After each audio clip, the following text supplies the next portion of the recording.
નમસ્કાર દોસ્તો, સ્વાગત છે આપ સર્વનું તમારી પોતાની યુટ્યુબ ચેનલ ઓશન જ્ઞાન લાઈવ પર। આજના વિડીયોમાં આપણે ધોરણ 7ની સ્વ અધ્યયન પોથીના ભાગ નંબર 6ના ગુજરાતી વિષયના પાઠ નંબર 18 અંતિમ પ્રયાસ તેમનું સંપૂર્ણ સોલ્યુશન આપણે આ વિડીયોની અંદર જોશું। તેમની સ્વ અધ્યયન પોથીનું પોસ્ટર પણ અહીં આપેલ છે, જે તમે અહીં જોઈ શકો છો।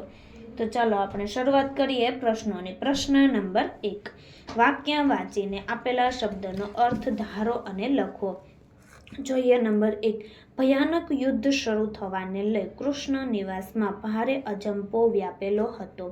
યુદ્ધ પછી શું એ વિચાર જ કૃષ્ણના અજંપો પેદા કરતો હતો? તો અજંપો એટલે ચિંતા, ઉચાટ અને બેચેની।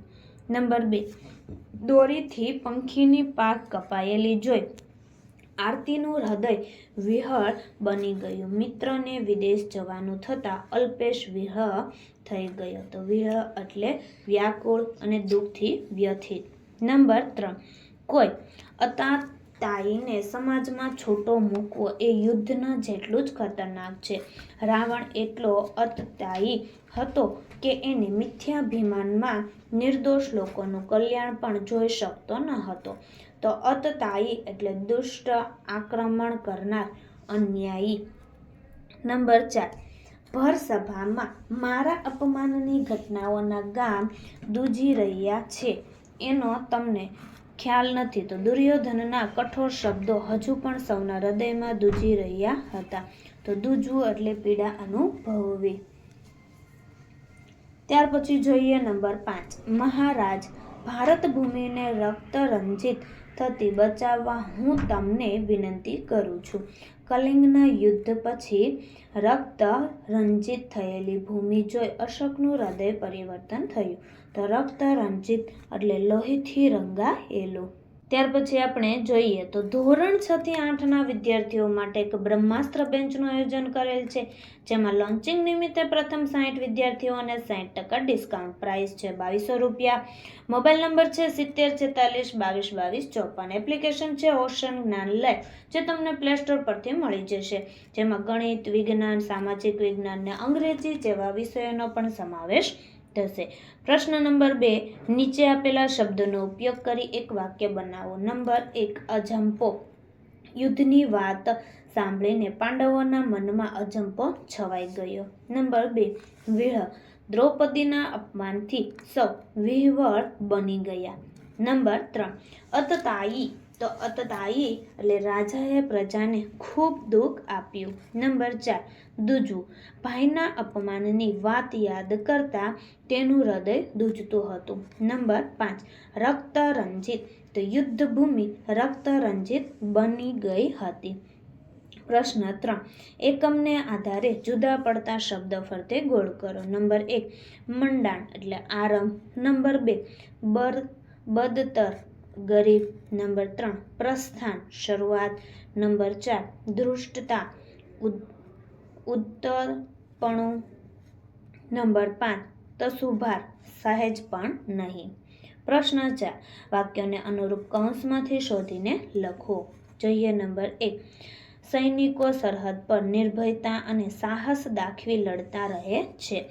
મોતીની મુઠ્ઠીમાં લઈ ફરવું। નંબર 2, પરીક્ષામાં નિષ્ફળ થયા પછી પણ મન ઉદાસ કર્યા વિના તેણે મહેનત કરવાનો નિર્ધાર કર્યો। કઠણ ઘૂંટડો ગળી જવો।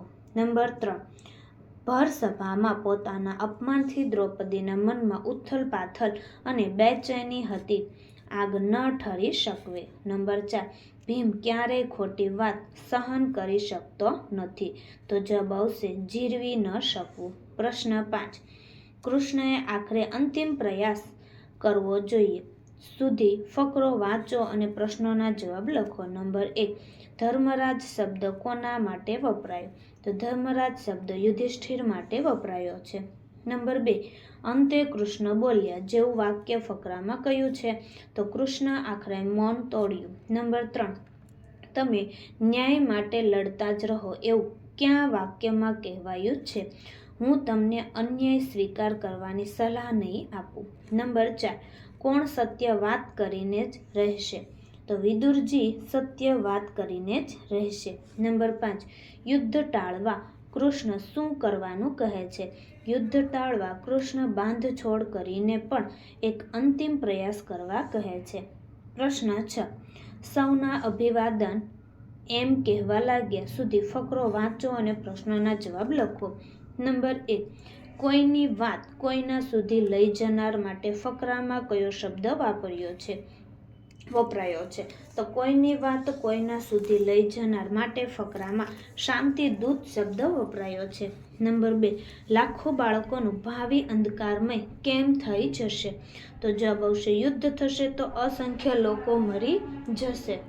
ઘરો દરબાર થશે અને અનેક બાળકોના અનાથ બની જશે. તેથી લાખો બાળકોનું ભાવિ અંધકારમય થઈ જશે. નંબર 3. યુદ્ધ ન થાય તે માનવ માત્રના હિતમાં છે એવું કૃષ્ણ કેમ કહે છે?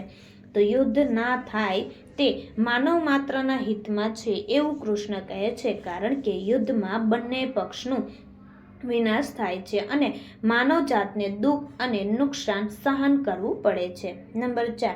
શ્રી કૃષ્ણ કોને કઈ વાતનું શ્રેય લેવાનું કહે છે?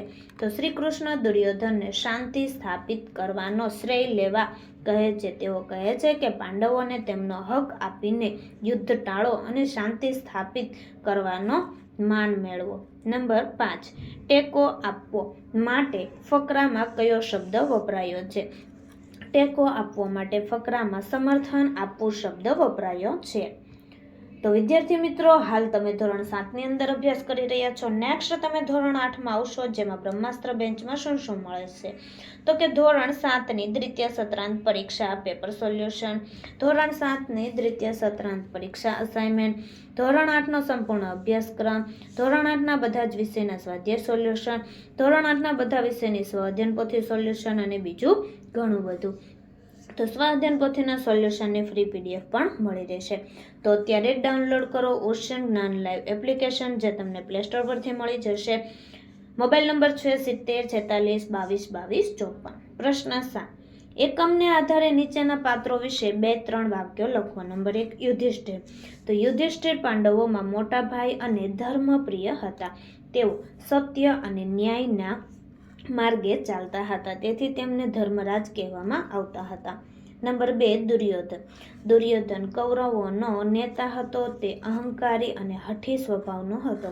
તેણે પાંડવોને તેમનો હક આપવાનો ઇનકાર કર્યો અને શાંતિનો પ્રસ્તાવ સ્વીકાર નહોતો. નંબર 3. શ્રી કૃષ્ણ. શ્રી કૃષ્ણ શાંતિદૂત બની હસ્તિનાપુર ગયા હતા. તેમણે યુદ્ધ ટાળવા માટે અંતિમ પ્રયાસ કર્યો. તેઓ યુદ્ધના પક્ષમાં ન હતા, તેઓ ન્યાય અને શાંતિના પક્ષમાં હતા. નંબર 4. દ્રૌપદી. દ્રૌપદી પાંડવોની પત્ની હતી.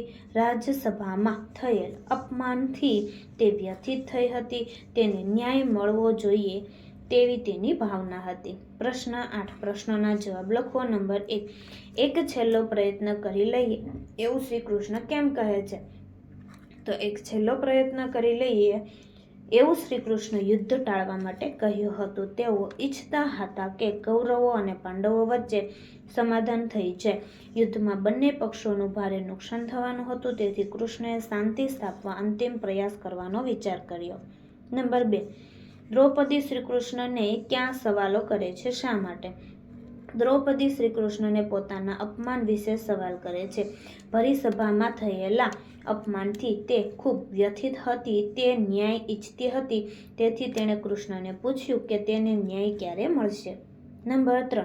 શ્રી કૃષ્ણએ રાજસભામાં કયો પ્રસ્તાવ મૂક્યો? શા માટે? શ્રી કૃષ્ણએ રાજસભામાં પાંડવોને તેમનો હક આપવાનો પ્રસ્તાવ મૂક્યો.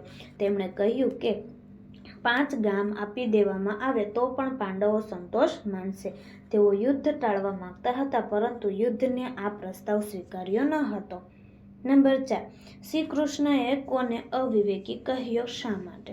તો શ્રી કૃષ્ણએ દુર્યોધનને અવિવેકી કહ્યો કારણ કે તે અહંકારમાં આવીને શાંતિની વાત માનતો ન હતો. તે પાંડવોને 100ની અણી જેટલી જમીન પણ આપવા તૈયાર નહોતો. આથી શ્રી કૃષ્ણ તેને અવિવેકી કહે છે. નંબર 5. હવે આ યુદ્ધને રોકવું અસંભવ છે એવું શ્રી કૃષ્ણ કોને કહે છે? શા માટે? તો હવે આ યુદ્ધને રોકવું અસંભવ છે એવું શ્રી કૃષ્ણ ધૃતરાષ્ટ્રને કહે છે કારણ કે દુર્યોધન હઠી અને અહંકારી હતો. તેણે શાંતિના કોઈ પ્રસ્તાવનો સ્વીકાર કર્યો ન હતો. તેથી હવે આ યુદ્ધ અનિવાર્ય બની ગયું હતું. પ્રશ્ન 9. યુદ્ધને ટાળવા માટે શ્રી કૃષ્ણ આપેલા પાત્રોની જગ્યાએ શું કહે છે તે લખો. નંબર 1 યુધિષ્ઠિર. તો તેમનો જવાબ અહીં આપેલો છે જે તમે અહીં જોઈ શકો છો. નંબર 2 દ્રૌપદી.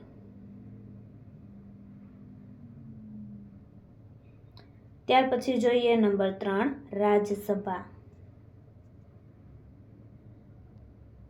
ત્યાર પછી નંબર 4 ધૃતરાષ્ટ્ર અને નંબર 5 દુર્યોધન. પ્રશ્ન 10. માગ્યા મુજબની વિગતો લખી તેને શબ્દકોશના ક્રમમાં ગોઠવો. નંબર 1 7 ખંડોના નામ. અહીં 7 ખંડના નામ આપેલા છે. શબ્દકોશના ક્રમમાં ગોઠવીએ. સૌપ્રથમ આવશે આફ્રિકા, ઉત્તર અમેરિકા, એન્ટાર્કટિકા, એશિયા, ઓસ્ટ્રેલિયા, દક્ષિણ અમેરિકા, યુરોપ. નંબર 2 મહાસાગરોના નામ લખો. મહાસાગરના નામ આપેલા છે. શબ્દકોશના ક્રમમાં ગોઠવીએ તો એટલાન્ટિક મહાસાગર, આર્કટિક મહાસાગર, પેસિફિક મહાસાગર અને હિન્દ મહાસાગર. નંબર 3 ભારતના કોઈ પણ 5 રાજ્યોના નામ લખો શબ્દકોશના ક્રમમાં. તો ગુજરાત, પંજાબ, મહારાષ્ટ્ર, રાજસ્થાન, હરિયાણા. નંબર 4 ભારતના પાડોશી દેશોના નામ અહીં તમને આપેલા છે. શબ્દકોશના ક્રમમાં ગોઠવીએ તો ચીન, નેપાળ, પાકિસ્તાન, બાંગ્લાદેશ, ભૂટાન. તો વિદ્યાર્થી મિત્રો, ધોરણ 7ની સ્વ અધ્યયન પોથીના ભાગ નંબર 6ના દરેક વિષયના દરેક પાઠના સોલ્યુશનના વિડીયો આપણી ચેનલ ઉપર મુકાઈ ચૂક્યા છે, જેમની લિંક અભ્યાસ કરવા માટેની લિંક નીચે ડિસ્ક્રિપ્શનમાં આપેલી છે. જો વિડીયો પસંદ આવ્યો હોય તો લાઈક કરવાનું, ચેનલને સબસ્ક્રાઇબ કરવાનું અને કોમેન્ટ આપવાનું ભૂલશો નહીં.